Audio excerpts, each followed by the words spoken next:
Good morning, everyone. Making this video in the morning for you, all of you. I'm going to paste it here on YouTube just so that we can see what to expect for today. I wasn't able to do the live class for last night for the group. So I'm actually doing this video so to prepare you guys for today. Okay, so let's be prepared. Okay. Now, what's going on? Right? We had a huge drop, historic drop on Friday on both the S&P, everything, right? The entire market. So what happened yesterday morning, right? Monday. Monday we actually pumped. I'm gonna go ahead and show you here. This is Thinkorswim. Let me zoom into this one. Yesterday we had a nice bounce, right? After that massive drop on Friday, we had a nice, practically a little bit more than half gap and actually to a golden pocket. What I mean by that? We draw a Fibonacci from right here, this lower high of the pre-market on Friday to the low Friday. We are now at a golden pocket. Now I do have this zone right here. This is a zone that if you go back, all right, show you here. That was our demand zone that we were trying to hold on Friday, but we didn't. So we couldn't hold this green candle that was right there. We couldn't hold it. And boom, the market crashed. Now we bounced right back up to it, right? So previous demand, remember this, previous demand, that becomes now our supply. We do have a huge supply zone right now, right above here, right above our expected move of the week for the Nasdaq. We not only have a huge supply zone, but we also have a golden pocket.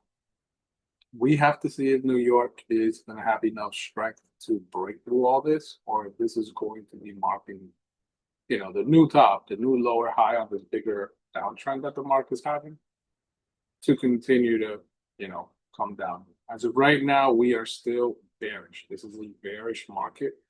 We will not be a bullish market until we can break above here. We have to break, retest, right, hold to see if the market's going to recover, right, recover everything that's been losing, or this is just the new lower high for the market to come down lower again, right? Retest these lower lows, or higher lows here, higher lows, or even lower lows.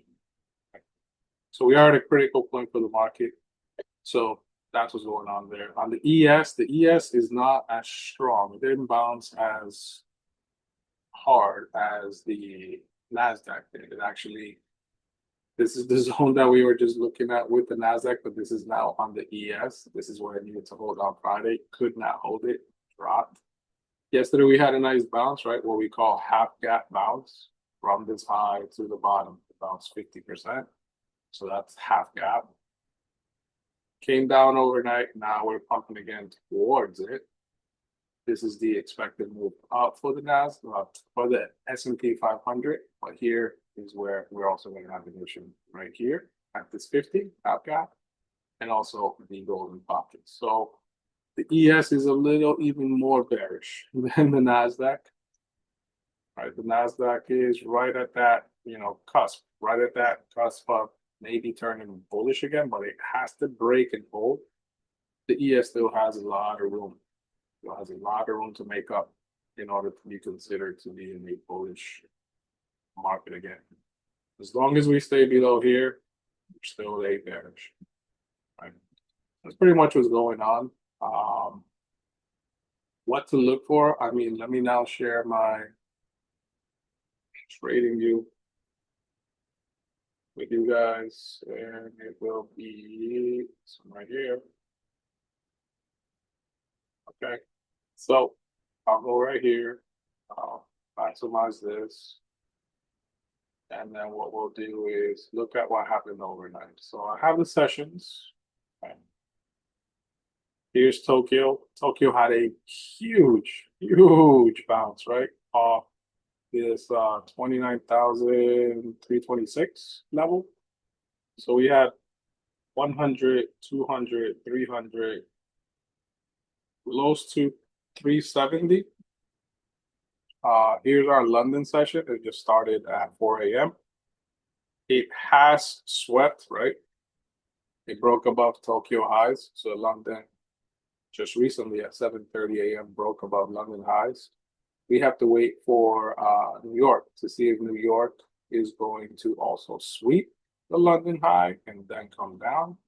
So what we're looking for is if Tokyo did this and London is sweeping, we're looking for New York to either sweep, right, London highs, and then distribute down, right back down to here. That would be a perfect scenario of what the market should do, right, when New York opens. So we should be looking for short since there's a whole bunch of supply here, right, in this area from before or even up here with since Friday's orb, right? So Friday's orb is actually our supply zone. And we have a GP right here as well, right? From a bigger thing. So let me actually do that. I'm gonna put it on the 1 hour. I'm gonna draw our golden pocket here, our trading view. Yep, there's our golden pocket there. I'm gonna go ahead and do that.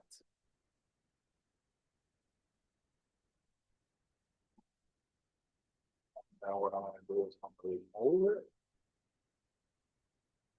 And let's zoom back in into, actually this was 15 minutes.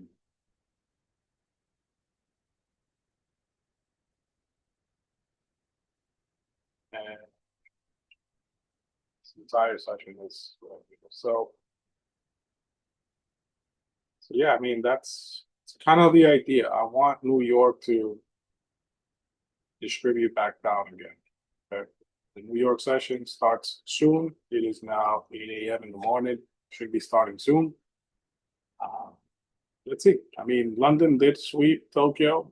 I see London even come back down to this VWAP area, this 29,526. New York might maybe catch a little bounce to go sweep London and then the rest of the day sweep down. Or let's see. Let's see what happens. But what we're looking for is if we had a nice pump overnight, we might be looking to distribute down if this market is going to reject this area.